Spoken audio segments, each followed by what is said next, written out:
Hey guys, welcome back to the RCA 9TC247 restoration project. When we left off, I got a raster on the set. I've been continuing on with the recap, and I'm taking a moment now to test the tubes and check this out.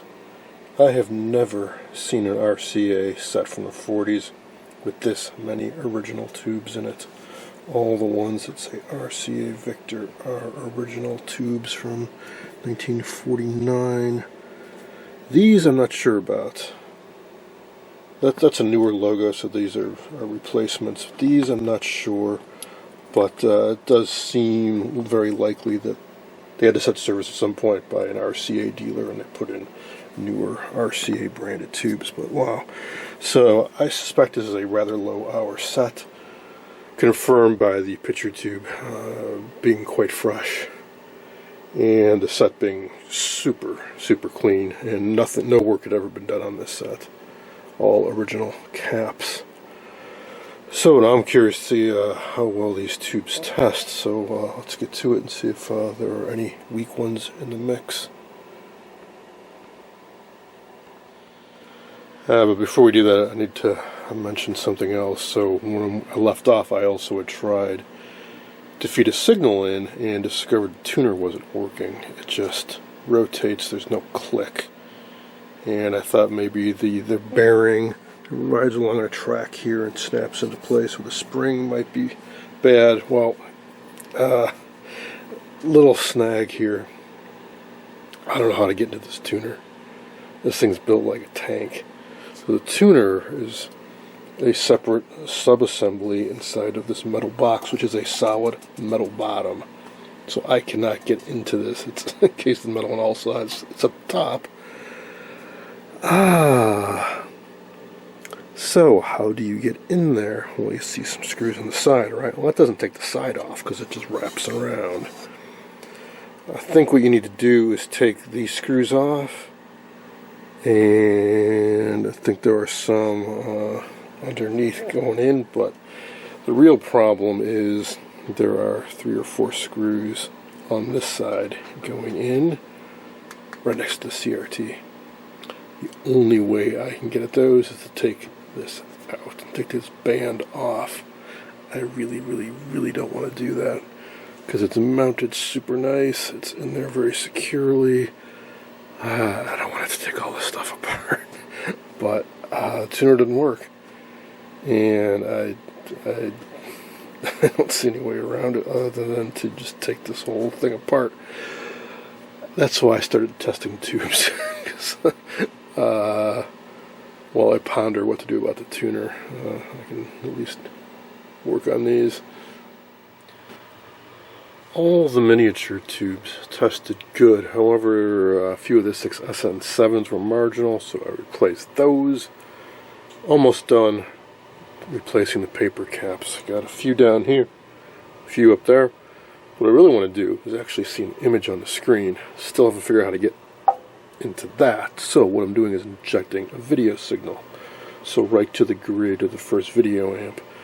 I have a test lead going to a 0.15 microfarad DC blocking cap. Value isn't all that critical, but generally 0.1 or higher will give you decent bandwidth. If you got too small, you'll lose some of the details, and that is going to my TVA92, which is paired with my VG91. So this generates the signals, and this amplifies it and feeds it in. It's kind of cool because you can go up to 300 volts peak to peak, and you can go positive or negative polarity. So I think I've got it right where I need negative polarity where I'm injecting this. But what we've got is a mess because we have no horizontal lock. So if I adjust horizontal hold, I can't quite get there. A really common problem in sets when you start trying to bring them back to life because components have drifted in value, so the horizontal oscillator is running out of frequency. We have a few ways to adjust that. One, we have a horizontal lock range, and 2, we've got this coil. There's a slug at either end. I can't really get at that one while it's on its side, but I can try adjusting that. So I'm going to grab a tool and start tweaking that Let's see if I can bring the oscillator into range.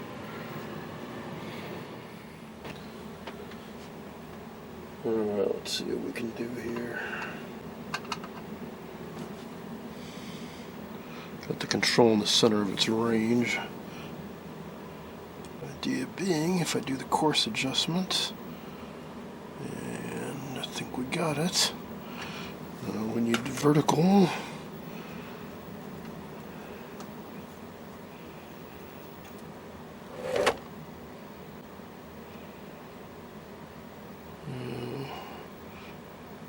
I think maybe I don't have my polarity right, so let's play around with the generator a little bit. So here's the opposite polarity.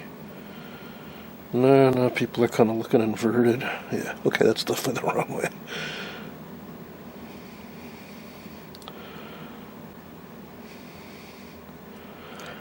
I'm thinking the sync circuits need some work. So we got video going through sufficient signal level.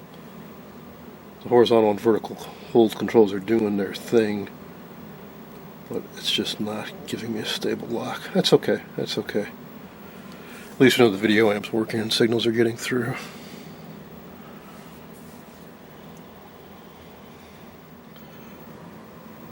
That's better, almost got it. So what it turned out is that when I replaced this cap, I accidentally shorted these two pins together, and that's on the sync separator circuit. I still have to recap the vertical, so I'm not surprised the vertical's a bit off. It's not going down as far as it should be, and I get my vertical roll, but the horizontal lock is stable, so good progress. Alright, I think we can do this. So remove those three screws up top, and then on the underside we remove that control, which is power volume, and then the screws behind that, I think with a small open-ended wrench I can get in there and remove those. And then on this side, disconnect the connections.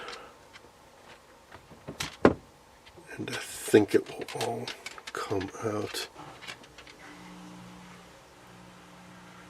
What a weird thing. So it's a metal box inside of a metal box. So after doing all that, this box will still be here, but this box will come out. So especially weird, because generally they make them to be serviced so you can put some contact cleaner in there and whatnot. Maybe you could shoot some through those holes. And then there are some holes in the front for getting an alignment tool in there for each of the channel oscillators. But that's it.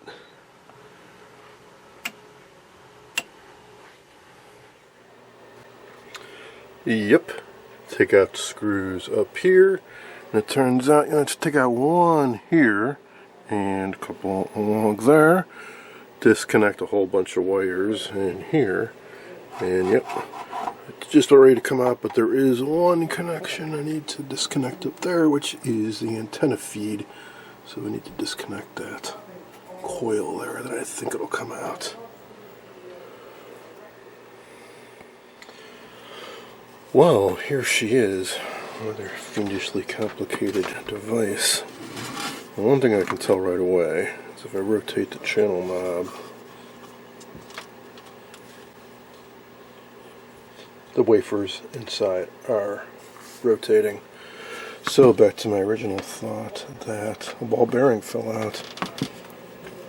However, when I did have it connected and powered up, we weren't getting any snow. There was no signal getting through. In other words, snow being random RF energy you pick up. So even with no signal applied, you get that hiss. You see snow on the screen. You know, speckles.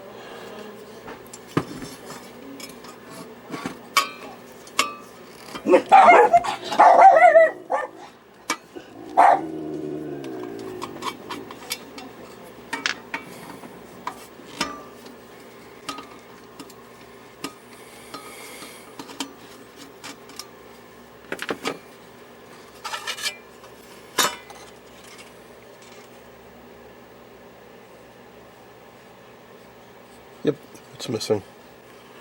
There is a little lever.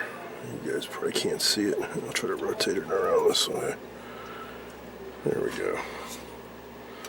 It's a little lever down in there with a hole in it where a ball bearing should be. And she is gone. Wasn't one rattling around inside here, unfortunately. But see if I can dig one up. I'll have it out and open. I'll check carbon comp resistors. See if any are way off.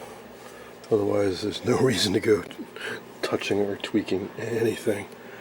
Gotta be oh so careful not to bump into any of these coils. It's all been set at the factory. We have balls. We have big balls, we got little balls, we got all kinds of balls. Now, this looks like it takes a pretty big ball, which is probably why it fell out and why it failed. To really confirm it, what I'm going to do is take the tuner out of this other chassis. This doesn't have the CRT mounted on it, so it's easier to get at both sides. This seems to be functioning okay. I mean, it clunks. I figure it's just as well I get inside there and clean it and check it out, because this chassis is the more corroded one. But I'm also really curious to see what exactly is in there. I'm just guessing. But if I had to guess, I'm thinking one of these two sizes, which are pretty darn big. Let's try this guy, which I think is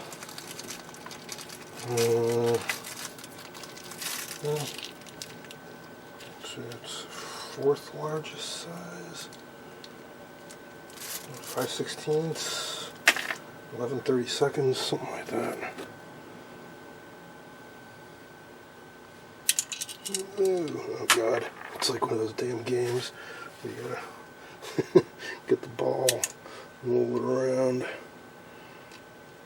It might be just a touch too big, actually.